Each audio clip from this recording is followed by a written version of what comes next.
bem com vocês? Então, para quem não me conhece, eu sou a professora Sandy Moreira, sou cirurgiã dentista e estou ministrando aula aí da disciplina de Introdução ao SUS e Ética Profissional. Então, pessoal, vamos falar hoje sobre o tema da nossa aula é o comportamento humano e os direitos do paciente. Vamos falar ali do tópico 1, aspectos fundamentais. Então a gente vai compreender toda essa questão, né, do comportamento do ser humano, dos direitos do paciente, dessa questão da busca por direitos e de oferecer sempre ali o melhor tratamento, né, para o seu paciente, para o paciente.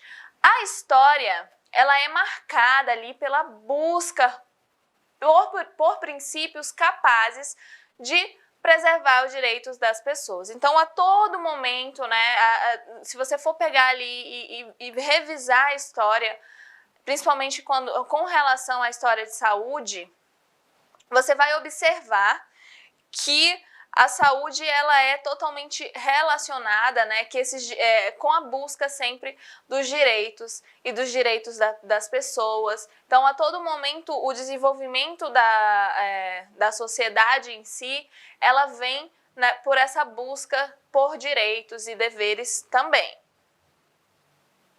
Então, lembrar sempre, né, pensar que sempre foi feito essa busca por direitos, sempre enaltecendo a dignidade das pessoas e sempre fazendo ali com que cada indivíduo ele seja respeitado, tá? Nos verdadeiros ali limites da sua cidadania. Então, é muito importante para esse desenvolvimento no decorrer, né, da vida humana, a questão dessa busca sempre pela dignidade, por sempre respeitar ali a individualidade de cada um e sempre ir até preservar os limites, né, da cidadania do próximo.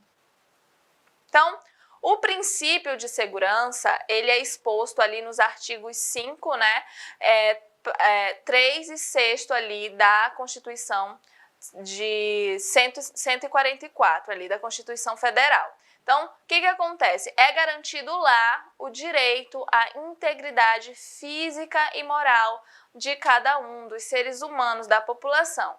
O Estado, ele tem ali o dever de assegurar a todos o mínimo para que o indivíduo ele sobreviva. Então, é obrigação, tá? Na Constituição Federal, é obrigação dos gestores, é obrigação ali, né, dos governos preservar a saúde e preservar ali, né, assegurar a todos o mínimo para que o indivíduo, para que a população ali sobreviva.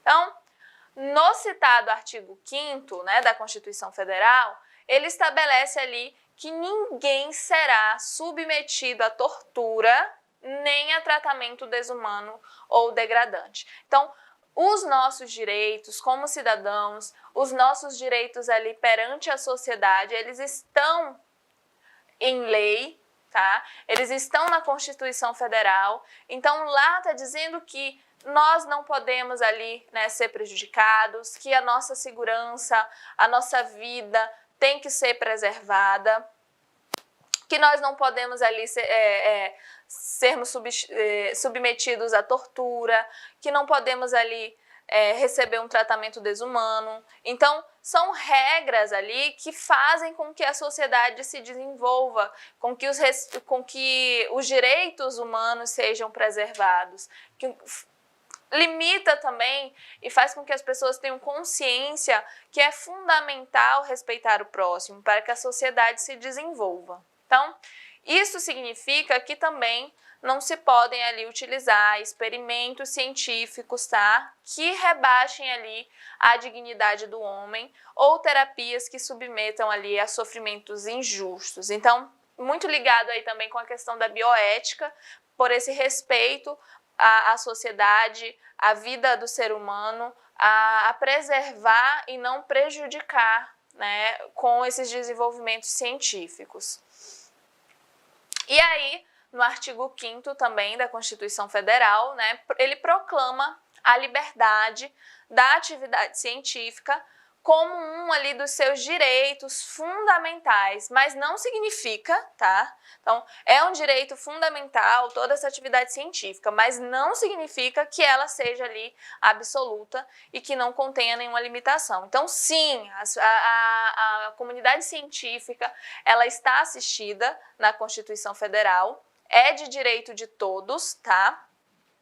Mas o que acontece? Isso não significa que um cientista ele pode fazer o que ele quiser ali sem ter regras. Existem regras. Por quê? Porque nós já vimos aí, nós conseguimos enxergar na sociedade que a partir do momento que são desenvolvidas essas tecnologias, a atividade científica pode sim acabar prejudicando a humanidade, pode intervir no direito, né, e na vida do cidadão. E isso não pode acontecer. Então, por isso, existem sim limitações a essa liberdade da atividade científica. Então, há diversos valores jurídicos ali que são reconhecidos constitucionalmente, como ali a vida e a integridade física e psíquica, também a privacidade. Então, o que acontece? Esses valores jurídicos que garantem essa integridade física, psíquica, privacidade, eles poderiam ser ali gradativamente afetados pelo mau uso de uma liberdade, né, de pesquisa científica. Então, sempre entenda que os nossos direitos, os nossos deveres, os nossos valores, eles são preservados ali com as regras impostas, com as leis da sociedade em que vivemos, e sempre pensando no bem maior, no bem da população, no que pode prejudicar a população e que não deve ser feito. E aí a atividade científica acontece da mesma forma. Então, tudo é realizado para que não tenha ali, né, para que a sociedade não seja afetada pelo mau uso dessa liberdade da pesquisa científica. Havendo sempre conflito entre a atividade médico-científica e também ali o direito fundamental da pessoa humana. O limite, né, que deve ser empregado é o da dignidade da pessoa, previsto ali no artigo 3º da Constituição. Então, pessoal, compreenda o seguinte, tá? Então, quer dizer que, olha como tudo isso ajuda a esclarecer algumas questões. Vocês sabem que, por exemplo, uma vacina ela não pode ser desenvolvida e diretamente ser ali testada no ser humano. Você sabe que uma medicação ela não pode ser desenvolvida e diretamente ir para a população também. Então, tudo tem que ser analisado, tudo tem que ser feito da melhor forma possível e que traga ali garantias de que não vai trazer, né, malefícios à população, de que não vai prejudicar a integridade da vida humana. Então, tudo isso está assegurado na Constituição, tudo isso está assegurado ali para a gente, né, pela Constituição Federal, mas em outras sociedades, outros países, também existem regras, e existem regras que também são utilizadas ali para a comunidade científica de uma forma ali geral, de uma forma global, tá? Que devem ser seguidas. Então, dessa forma, nós podemos ver ali que nenhuma liberdade ali de investigação científica, ela pode, né, ela vai poder chegar ali a tal ponto que se coloque ali em risco, por exemplo, a vida da pessoa, tá? Ou a sua segurança ou a sua dignidade, que nenhuma atividade científica, nenhuma investigação científica vai poder trazer algum malefício ou prejudicar o ser humano. É só colocar isso na cabeça. Assim como o seu comportamento como profissional da saúde também não vai poder trazer malefícios ao ser humano, não vai poder ali atentar contra a dignidade do seu paciente. Então, o artigo 5º da Constituição Federal, ele veio para assegurar ali o sigilo que é protegido, né, pelo direito à intimidade. Então, quando a gente pensa ali em pacientes, em o tratamento com o paciente, o respeito pelo paciente, você tem que entender que o sigilo, a intimidade, o respeito pelo segredo do outro, pelo que é íntimo, pelo que não deve ser divulgado, é fundamental para a nossa profissão.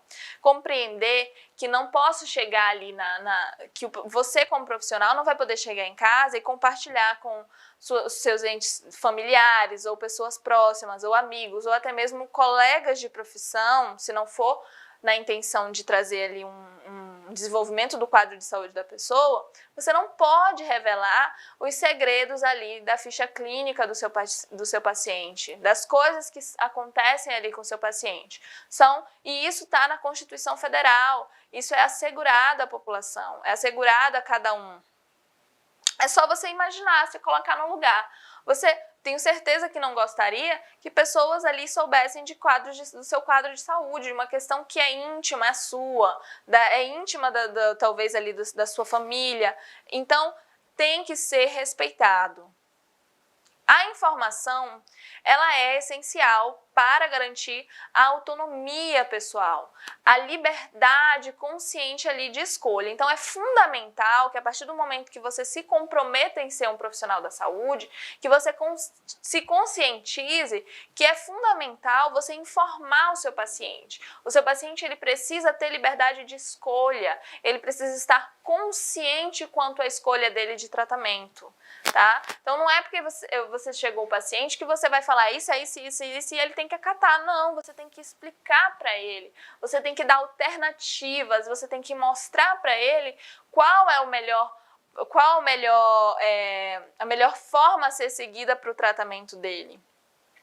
O porquê que está sendo realizado aquilo. Por quê? Isso garante a proteção das informações pessoais também.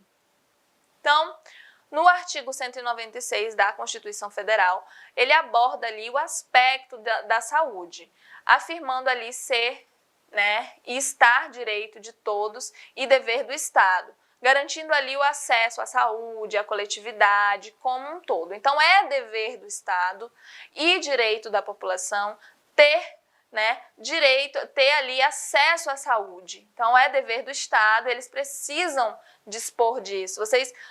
Acredito que vocês tenham consciência que todos nós somos assegurados a partir do momento que tem ali a Constituição Federal, que a gente tem ali, por exemplo, a construção do Sistema Único de Saúde, nós temos ali os nossos direitos à saúde, e é dever do Estado. Então, eles precisam desenvolver sempre uma qualidade dos serviços prestados e sempre tentar alcançar ali a população de uma forma integral. E aí, o artigo 203 da Constituição Federal, ele também assegura a proteção à família da infância à velhice. Então, está na lei, é direito nosso, é direito da população, é direito dos seus futuros pacientes, que é lei, é dever do governo, é dever do Estado prestar assistência e assegurar a proteção à família, desde a infância à velhice. E aí, o artigo 226, parágrafo 7º e 8º ali, ele trata do planejamento familiar, tá? Fala ali da livre decisão ali do casal, respeitando os princípios da dignidade da pessoa humana e da paternidade responsável. Então, a nossa Constituição, ela fala que o planejamento familiar é uma escolha do casal, tá? Tem algumas sociedades que isso o governo interfere, mas a nossa é de respeito, é um total respeito à escolha do casal. Então, o casal é que vai escolher o seu planejamento familiar, vai escolher se ele vai ter 1, 2, 3, 4 filhos, tudo dentro ali respeitando sempre os seus princípios, e respeitando os princípios, a moral, os costumes dos seres humanos. Então, entenda isso, que é assegurado, à população ter ali o direito à escolha do seu planejamento familiar. Se a organização e o funcionamento ali dos sistemas de saúde na década de 1980, eles acabaram sendo marcados, pelos princípios da eficácia e da otimização e eficiência. Então, na década de 80, foi ali marcado, né, a saúde foi marcada por essa questão de ter princípios, de ter uma eficácia, de ter uma otimização ali do tempo, de facilitar, né, o acesso à população e ter uma eficiência. A partir dos anos 90, foram ali incorporados, né, as noções de qualidade, equidade, de satisfação, autonomia do usuário. Então, a partir ali da década de 90, as pessoas elas começaram a ser conscientizadas quanto aos seus direitos, né? A quanto ela pode ou não cobrar, né? O que ela tem como direito, o que ela pode cobrar ali dos trabalhadores da saúde, das pessoas que estão prestando assistência à saúde. Então, a partir do momento que as pessoas elas tomam consciência disso, elas precisam saber ali a necessidade, elas precisam entender a equidade, né? Toda essa questão de como o atendimento tem que ser feito de uma forma ali, sem ser de uma forma preferencial para um ou para outro, mas que sim tratar sempre o paciente de acordo com a necessidade dele, não é? Sempre respeitando. A população passa a ter consciência de autonomia ali, de falar, de se expressar quanto à sua satisfação ou insatisfação ali com o trabalho ofertado, né, com o serviço que está sendo ofertado de saúde, e também essa autonomia ali do usuário de chegar e cobrar. Então, nós vamos falar ali um pouquinho, né, sobre o comportamento humano, os direitos do paciente, o tópico 2, tá? Que fala ali dos fundamentos do comportamento do profissional de enfermagem. Então, vamos entender todo esse contexto, não só ali do profissional de enfermagem, mas de todos os profissionais que trabalham, né, na saúde, que empregam ali, que se predispõem a atender pessoas, a ajudar pessoas, a melhorar ali o quadro de saúde da população. Então, vocês precisam compreender que toda essa questão do atendimento, que a partir do momento que passa pela sua cabeça que você quer ser um profissional da área da saúde, você vai ter responsabilidades quanto à vida, né, das pessoas, à saúde, à qualidade de vida daquele ser humano. Aí eu vou colocar para vocês a questão de que entenda. Pessoas doentes, elas estão passando por uma situação muito complicada. Então, elas estão com medo, elas estão ansiosas, elas não estão apenas, quando a gente fala de doença física, mas também tem a doença emocional. Então, você como profissional da saúde, você precisa compreender toda essa dinâmica, todo esse lado dessas questões específicas quando se fala de saúde, quando se fala de atender ao próximo, quando se fala de prestar o melhor, né, o melhor de si para o próximo. Então, é muito importante que a população ela tenha seus direitos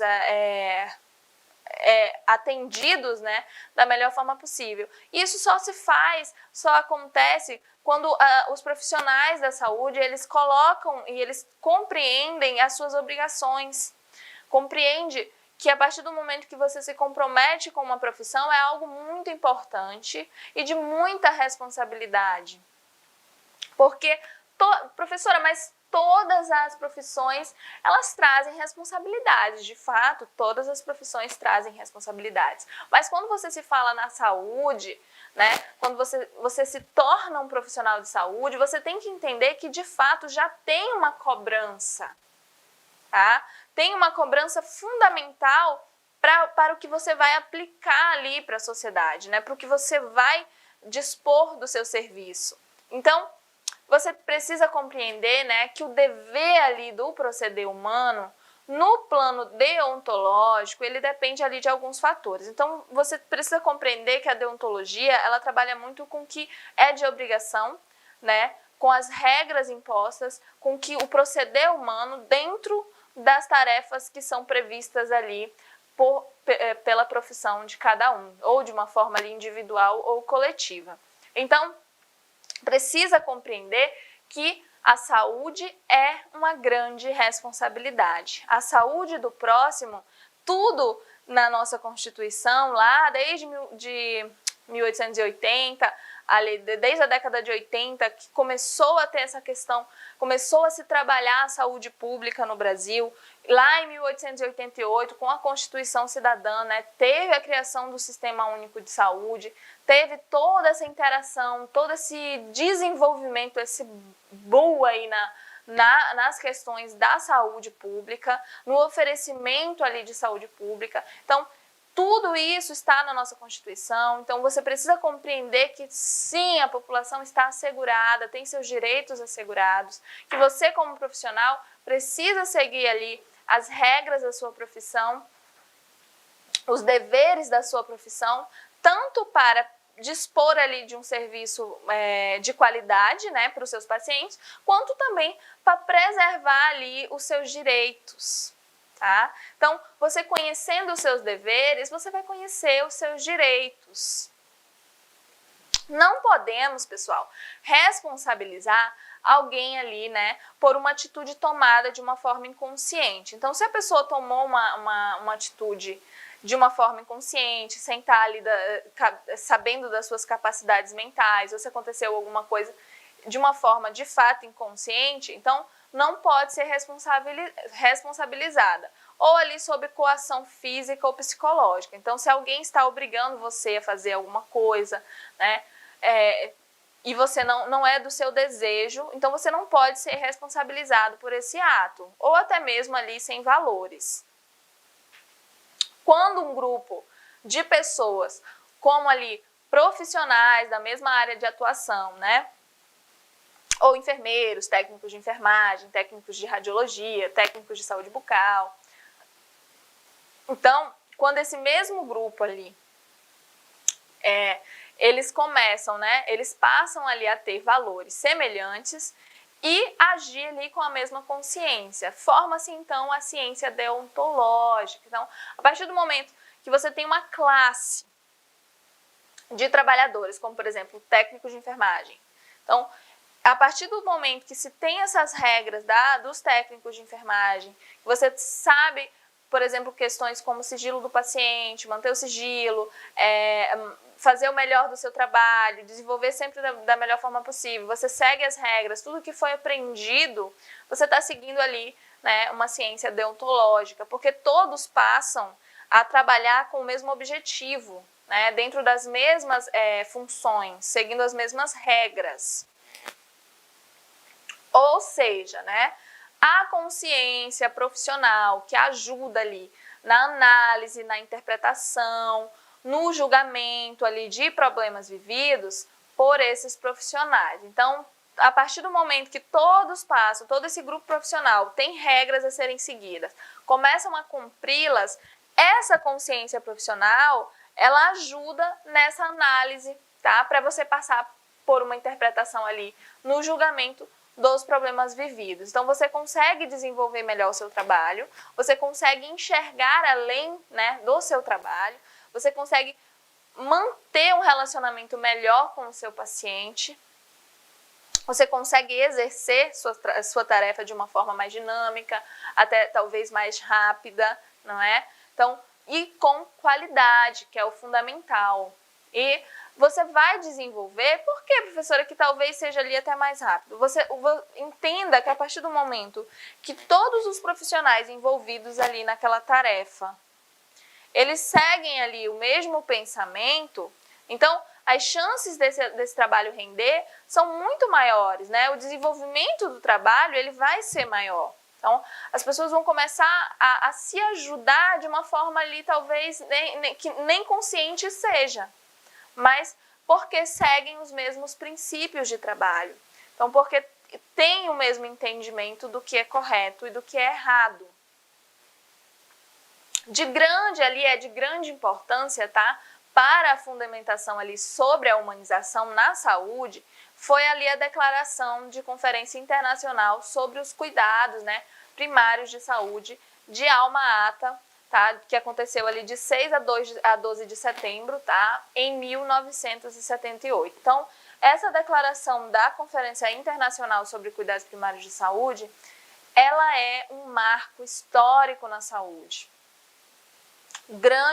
muita importância realmente nessa fundamentação ali da humanização. Porque, pessoal, entenda, professora, mas por que humanização em saúde? Por que falar tanto disso? As pessoas vão tratar, se eu me formar, eu vou tratar o paciente da melhor forma possível. Você não pode se enganar. O que acontece com profissionais da saúde? Profissionais da saúde acaba que pela vivência, pela experiência, pelo trabalho, é um trabalho de muita responsabilidade. E um trabalho em que você vê muito sofrimento. Então, a partir do momento que você trabalha na saúde, compreenda que você vai ver sofrimento, né? Você vai ver pessoas doentes, você vai ver pessoas com dor. Então, você passa com o tempo, né? Você passa a não enxergar aquelas pessoas e passa a enxergar apenas o seu trabalho de uma forma mecânica. Você pensa apenas no que se deve fazer e não em como se deve fazer.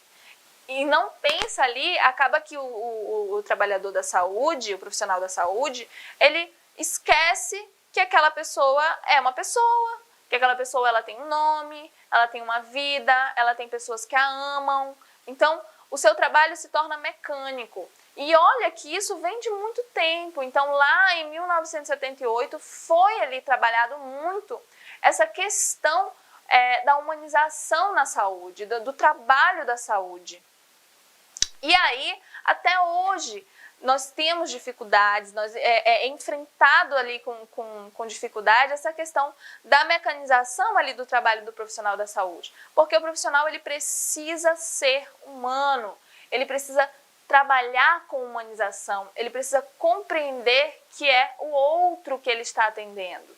E aí, eu sempre bato na tecla de pensar o seguinte: lembre-se que aquela pessoa poderia ser sua mãe, seu pai, seu irmão, uma pessoa que você ama muito. Porque ela é o amor de alguém, ela é a razão da vida de alguém, ela é uma pessoa que pode, né, ser ali o fundamento de uma base familiar. Então, cuide do seu paciente, enxergue o seu paciente, abra seus olhos. Ah, professora, eu enxergo, eu vejo meu paciente. Sim, você vai ver, mas vê de uma forma humana. Entenda que as pessoas que vão chegar para vocês não são pessoas que talvez sejam as mais amáveis. Muitas vezes você vai encontrar pacientes maravilhosos, que sejam ali pessoas muito educadas, que te respeitem, que dê valor ao seu serviço. Mas muitas vezes você vai ver uma pessoa que está ali frustrada, que está com dor, que está abalada emocionalmente, que está cansada e que talvez acabe descontando na pessoa mais próxima e que está com medo. E além da pessoa que você vai tratar, você provavelmente vai ter que atender também uma acompanhante dela, tá?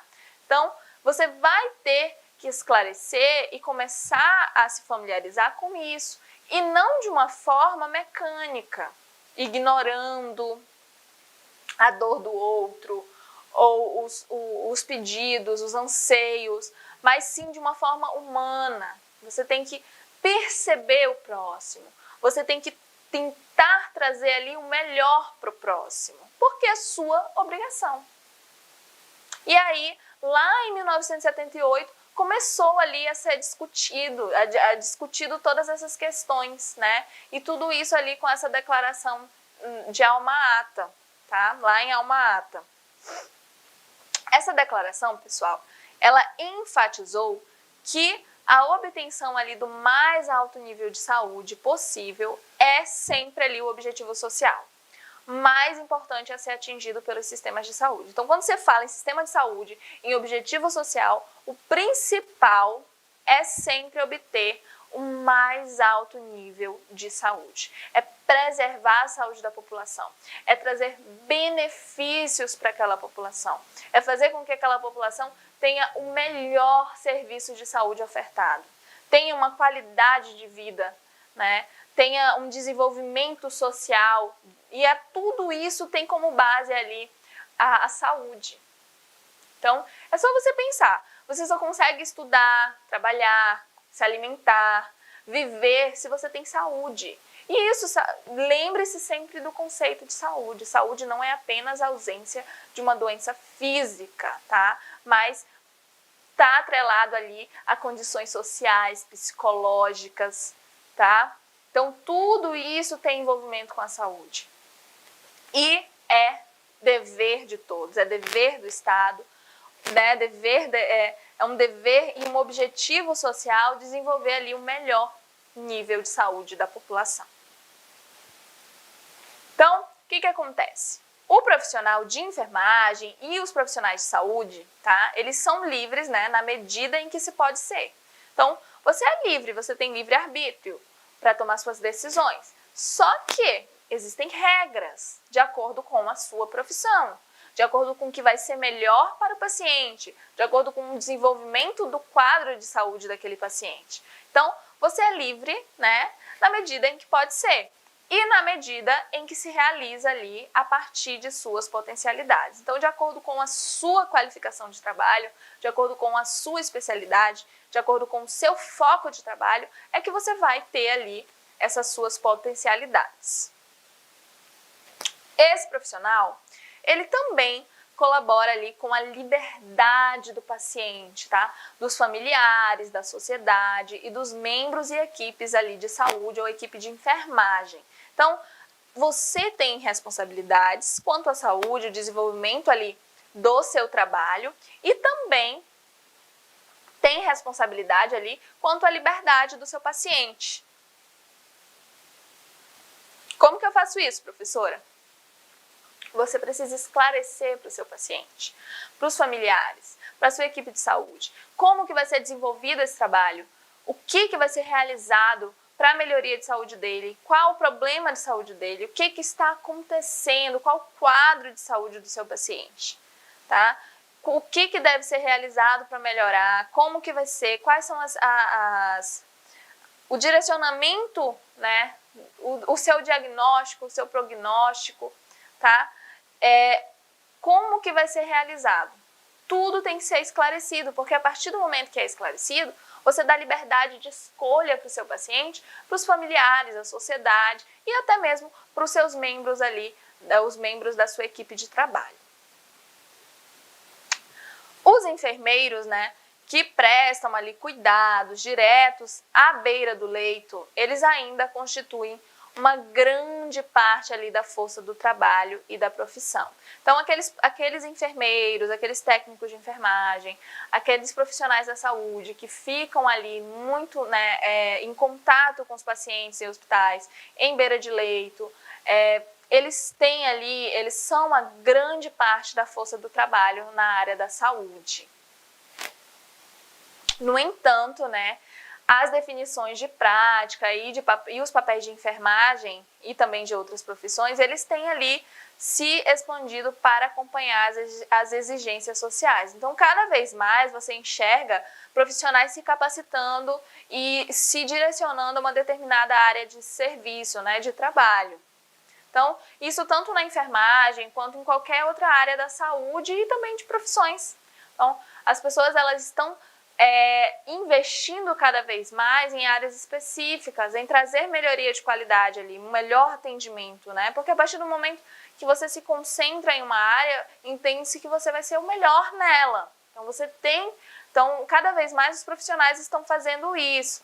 E a gravidade dos pacientes internados também levou, né, a uma necessidade, como eu falei, de profissionais mais especializados. Então, de acordo com o quadro de saúde, com doenças específicas, com necessidades específicas, foi-se tendo aí a necessidade de ter profissionais especializados, capacitados para atuar justamente com aqueles quadros de saúde, de uma forma ali mais específica. Então, sim, isso vai fazendo com que você tenha profissionais mais capacitados e que também a população tenha um melhor serviço de saúde.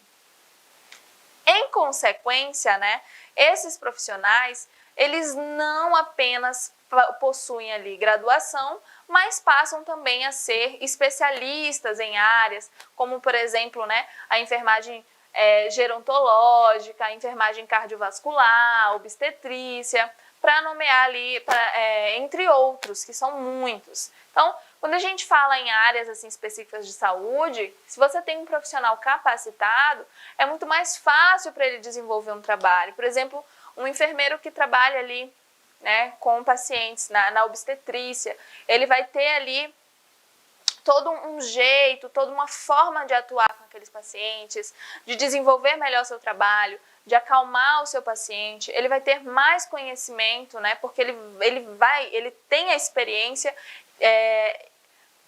a mais do que, por exemplo, um profissional que não tem a especialidade. Não significa que o outro profissional não possa atuar também, tá? Mas um profissional que ele se propõe a trabalhar com um grupo específico, é lógico que a atenção dele ali acaba se tornando maior. A enfermagem também, né, e outras profissões aí da saúde, elas estabeleceram ali seu lugar, né, na tomada de decisões das organizações de saúde e sempre assumindo papéis em áreas como administração e gerenciamento. Então, quando a gente fala de enfermagem, principalmente, atua-se muito com essa questão de organização de equipe, de organização de funcionamento ali, desenvolvimento do trabalho da saúde. E aí, todos trabalham ali, né, com aquela equipe e seguindo esses direcionamentos. O enfermeiro, ele pode incorrer ali em consequências jurídicas quando for determinado que ele não desempenhou ali sua função no âmbito da lei prática da enfermagem. Então, eu falei da enfermagem, mas isso acontece para um técnico de radiologia, para um técnico de enfermagem, para um médico, para um dentista, tá? Para qualquer área. Sempre que você desempenhar o seu trabalho de uma forma incorreta, que pode trazer ali alguma questão prejudicial para o paciente, você vai ali, né, responder à lei prática da sua profissão, tá? Então, entender que todo tem responsabilidade. A partir do momento que você tem responsabilidades, você tem deveres. E esses deveres precisam ser cumpridos. Então, aí nós temos coisas que não devem ser realizadas no âmbito ali, é uma questão prevista para a enfermagem, mas para todas as outras profissões. Pessoal, entenda que a partir do momento que eu falo enfermagem, todos os profissionais da saúde, eles precisam ter entendimento também da atuação dos outros profissionais. Então, você precisa compreender como que se trabalha ali um enfermeiro, como que é o desenvolvimento. Por quê? Porque na maior parte das vezes, como eu falei, eles estão responsáveis pela organização de uma equipe de saúde. Então, é fundamental compreender esse andamento do trabalho. Então, coisas que não podem ser realizadas ali no desenvolvimento de um trabalho de um profissional da saúde é ataque e agressão, tá? Você de forma nenhuma você pode fazer isso, tá? Da mesma forma como não deve ser feito com você, tá? Não pode de forma alguma atacar ou agredir um paciente, ou um familiar, ou um profissional também, um colega de trabalho. Jamais realizar ali ou fazer calúnia ou difamação, também é proibido. Fraude, tá? Invasão de privacidade, você jamais deve invadir a privacidade do seu paciente, ou do colega de trabalho, ou do acompanhante do seu paciente. Sempre, jamais fazer ali um cárcere privado, jamais ser negligente no seu ambiente de trabalho, jamais ser negligente com o seu paciente, com o seu trabalho, e jamais também praticar ali imperícia, tá? Os enfermeiros, tá, também têm ali responsabilidades profissional, tá? De demonstrar ali um comportamento adequado do ponto de vista ético, que ultrapassa ali os limites de situação de cuidados do paciente individualmente. Então, tanto você tem os deveres quanto ao que você vai realizar no paciente, mas também de acordo com o seu comportamento, com o comportamento que você deve empregar à sociedade, tá? Tudo de acordo com a ética. Os avanços na tecnologia e esterilização ali dos cursos de saúde e a carência também de pessoal tem ali um potencial de desencadear dilemas éticos. Então, o que acaba acontecendo? Como tem necessidade de profissional e muitas vezes acaba vindo profissionais que não são capacitados e que acabam fazendo que tem esses dilemas éticos. Então, pessoal, vamos falar ali um pouquinho, né, sobre o tema da nossa aula é o comportamento humano e os direitos do paciente. Então, vamos falar ali sobre o tópico 3, direitos do paciente. Então, compreenda que da mesma forma que os profissionais ali têm deveres e direitos, os pacientes eles têm seus direitos, né? A população tem direito à saúde. Então, lá desde a nossa Constituição de 1988, a Constituição Cidadã, nós temos ali os nossos direitos assegurados. E aí, assiste-se hoje, né? Hoje em dia, o que acontece? Uma profunda crise ali da assistência à saúde. Então, nós temos cada vez mais a população insatisfeita com o serviço e a qualidade do serviço prestado, né, de saúde. Então, a população não está, de forma alguma, vendo evoluções positivas no desenvolvimento do trabalho e atuação ali dos profissionais de saúde. Muitas razões são apontadas ali para o descontentamento, né, generalizado com as instituições hospitalares. Então, o que acontece? Existem várias razões para que a população não se sinta satisfeita com os serviços prestados pelos profissionais de saúde e também pelas instituições de saúde como os hospitais. Então, uma dessas razões são inacessibilidade dos serviços, então as pessoas reclamam de não conseguir acesso aos serviços de saúde, a ausência ali também de simpatia e solicitude, então as pessoas acham que os profissionais de saúde não estão solícitos, não são simpáticos, estão ali geralmente carrancudos, mal-humorados, não as tratam bem, então é uma das reclamações. Também temos ali questão de reclamação de imperícia ou negligência dos profissionais, então existem muitos profissionais que, vocês viram que não se deve ser negligente de forma alguma, mas ainda existem profissionais que atuam dessa forma e a população cada vez mais se sente insatisfeita, né, com esses profissionais, com esses serviços de saúde que são ofertados. E aí, para grande parte ali dos profissionais, o conhecimento de como se relacionar, né, com seus pacientes, ele restringe-se, né, à teoria aplicada no seu currículo acadêmico. Então, o que acontece? Os profissionais de saúde, vocês estão hoje estudando para ser futuros profissionais de saúde. Vocês não podem se limitar e se restringir apenas à teoria que é aplicada, né, no seu currículo acadêmico. Você precisa desenvolver e sempre pensar pelo lado humano, um atendimento humanizado, compreender o paciente, tentar entender a realidade do paciente. Então, para grande parte dos profissionais, isso não acontece, fica tudo limitado a questões teóricas. E sem maior ali, identificação, por exemplo, com a realidade que é existente, né? Com o meio em que se vive, com a realidade do seu paciente, com a realidade ali existente nas instituições de saúde. Então, o profissional ele fica tão atrelado a questões do seu currículo, da sua questão de entendimento mesmo, de questões teóricas, que ele não consegue empregar todas essas questões dentro de uma realidade local, né? Dentro de situações específicas em hospitais. Não consegue compreender que a partir do momento que você vai trabalhar, que você vai viver o dia a dia de um ambiente de saúde, muitas coisas podem acabar não saindo como previsto. E aí, o que acaba acontecendo é que esses profissionais eles não sabem lidar com isso e atuam de uma forma não satisfatória para a população, para os pacientes. É provável que boa parte ali dos problemas geradores dessa crise assistencial seja ali o desconhecimento ou o desrespeito justamente aos direitos dos pacientes. Então é fundamental que todos os profissionais da saúde eles compreendam que os pacientes eles têm direitos, né? E esses direitos eles precisam serem ali respeitados, tá?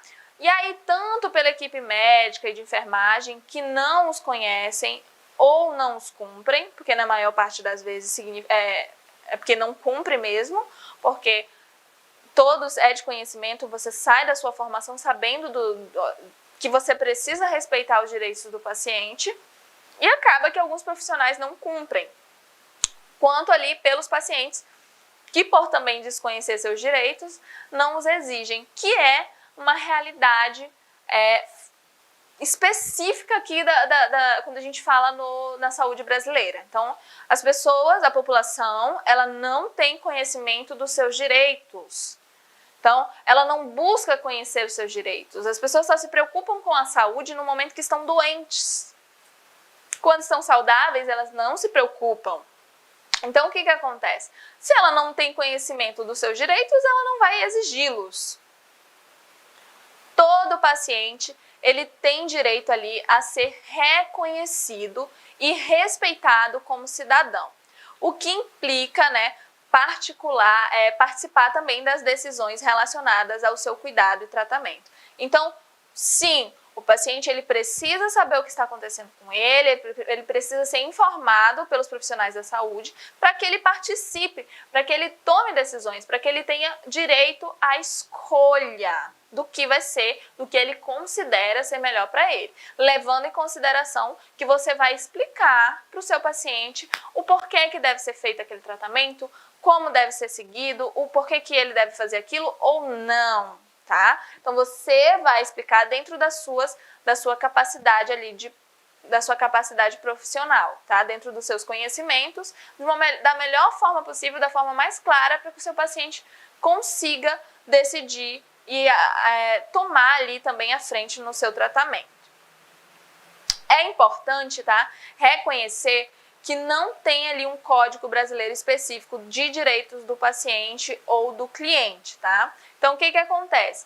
Porém, não tem um código específico, mas existem ali vários textos legais que abordam o assunto, incluindo ali leis, jurisprudências, resoluções e declarações de princípios. Então, vamos ver alguns exemplos. Nós temos ali, né, exemplos de leis e regulações que defendem ali os direitos do paciente, que colocam claramente quais são esses direitos. Então, nós temos ali direitos assegurados pela Constituição Federal do Brasil, nós temos direitos assegurados dos pacientes pelo Código Civil Brasileiro, pelo Código Penal Brasileiro, nós temos ali pelo Código de Defesa do Consumidor também esses direitos assegurados. Nós temos ali o Estatuto da Criança e do Adolescente, que vai assegurar os direitos, né, da criança e do adolescente.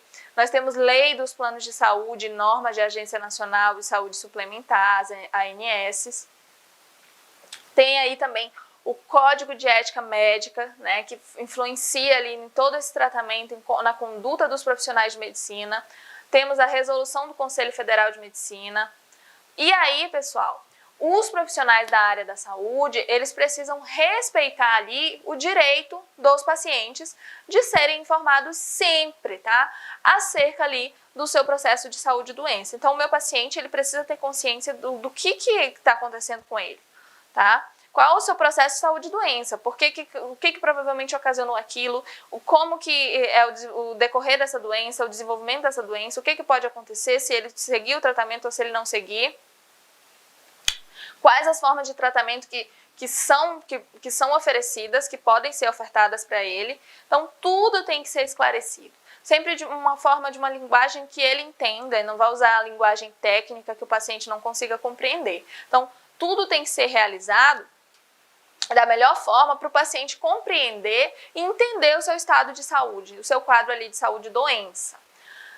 Necessita também, né, contribuir ativamente para o esclarecimento ali do seu direito, tanto a informação em si, quanto também ao consentimento informado livre. Então, o paciente ele precisa consentir para que você faça ali, realize o tratamento dele, tá? Você não vai fazer sem o consentimento. Para assegurar também o respeito aos direitos dos pacientes, é necessário que as enfermeiras ou os demais trabalhadores ali da enfermagem e das outras áreas de saúde, eles estejam permanentemente ali atentos aos seus direitos e os direitos ali também do acompanhante do paciente, tá? Não apenas também a equipe de enfermagem, mas como eu falei, todos os trabalhadores que atuam no ambiente hospitalar, tá? Que atuam ali no ambiente de um serviço de saúde, eles ali necessitam reconhecer e respeitar os direitos dos pacientes. Então, eu fiz isso de forma inconsciente, porque... Não, gente, você vai saber, tá? você sabe que o paciente ele tem direitos, que você não pode descumpri-los. Existe toda uma ética na sociedade que vai ali para questões, né, da biomedicina, da deontologia relacionada à área da saúde. Tudo para fazer com que o profissional ele tome consciência que suas atitudes podem causar danos ou podem trazer, né, melhorias para a saúde de uma pessoa. Então, é uma responsabilidade fundamental. É necessário também, né, conhecer o que pensam os demais membros ali de uma equipe de saúde. Então, afinal, o trabalho de saúde ele é feito de uma forma, geralmente ele é feito de uma forma multidisciplinar. Então, você tem vários profissionais de saúde, vários profissionais de uma equipe de saúde que ficam ali se relacionando sempre para o bem, em prol da melhoria de saúde do paciente. Então, são decisões que são realizadas ali e pensadas por demais membros e não só um membro de saúde, acerca sempre da temática, já que é necessário que nesse trabalho não foram ouvidas, tá? E aí, vamos falar ainda sobre o comportamento humano e os direitos do paciente. Então, o tópico 4, que fala ali da relação profissional versus paciente em situações diversas, em várias situações. Então, a gente tem ali, o paciente ele tem direito a tratamento adequado, com informações corretas e claras, tendo o direito de opinar sobre o seu tratamento. Então, o paciente, vocês já sabem que eles têm o direito ali de opinar quanto ao que a melhor forma de tratamento para ele.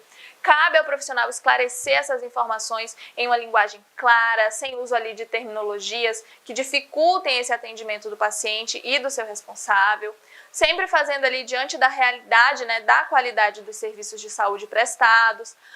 Percebe-se a necessidade de uma reformulação ali das práticas cotidianas de gestão e de atenção à saúde. Então, se vê sempre a necessidade de uma melhoria, né, do desenvolvimento do trabalho desses profissionais, para que eles comecem ali a agir de uma forma mais humanizada, respeitando as adversidades dos pacientes, os direitos dos pacientes. Assim, substituindo, né, questões culturais, institucionais, infelizmente ainda muito disseminadas, que tendem também a tratar como objetos as pessoas que utilizam esses serviços. Então, geralmente os profissionais de saúde acabam trabalhando de uma forma mecânica e não humanizada. E não é isso que a gente quer e não é isso que precisa. Então, precisamos cada vez mais de profissionais ali humanizados. E existem aí políticas públicas de humanização, de atenção à saúde, vendo sempre ali consolidadas nos últimos anos. Elas vêm sendo porque tem-se sempre a necessidade que esses profissionais eles sejam ali cada vez mais assistidos. E aí nós temos também o homem, ele deve ser considerado, né, como o centro da ação ética. Então você sempre tem que pensar de uma forma ética, sempre pensar no bem do próximo e não trazer malefícios à vida do próximo. E aí a gente tem o imperativo categórico kantiano, que ele segue a regra ali de considerar o homem, né, como um fim em si mesmo, não somente ali como um meio de satisfação dos interesses das forças sociais em saúde. Então se preocupa muito com o bem individual também, tá? Não apenas ali no que vai beneficiar a questão coletiva. E aí nós temos o tema da aula, erro humano e o exercício ético profissional. E aí o tópico 1, que fala ali dos aspectos conceituais. Então, é de conhecimento ali de todos que os profissionais da saúde, eles devem exercer ali sua profissão de uma maneira ética e respeitosa. Então, todos os profissionais, eles precisam exercer ali sua profissão da melhor forma e de uma forma ética e respeitando sempre o bem ali do paciente. Sempre precisa se esforçar para oferecer ao paciente e à família do mesmo a melhor assistência, atendendo sempre às suas necessidades. Também precisa respeitar ali seus valores dos pacientes, as crenças dessas pessoas, na tentativa de recuperar ali os agravos, trazer alívio, né, do sofrimento e também fazer ali a promoção de saúde. Durante todo o processo de aprendizagem do profissional de saúde, ele é ensinado que sempre ali, em primeiro lugar, você não pode causar danos, você não pode trazer malefícios ao seu paciente. Entretanto, a falibilidade, ela é uma característica ali intrínseca, né, que é imutável do processo de cognição dos seres humanos. Então, os seres humanos, eles são seres que podem sim causar dano, ser falível, ele pode não ser, nem sempre você vai acertar, tá? Por isso, erros podem acontecer durante ali a prestação da assistência à saúde. Somente ali nas últimas décadas, tá, os erros humanos, eles começaram a ser tema ali de pesquisas na área da saúde. Então, só nessas últimas décadas que começaram a se preocupar com os erros que eram cometidos pelos profissionais. No desenvolvimento do conhecimento humano, a ciência da saúde, ela é ali uma das áreas que mais produz resultados importantes, tá? E aí que permitam ali alterar a longevidade ali e a qualidade de vida. Então, cada vez mais com o desenvolvimento, né, de científico, tecnológico, sempre o pensamento de trazer longevidade e qualidade de vida às pessoas é a intenção dos profissionais de saúde.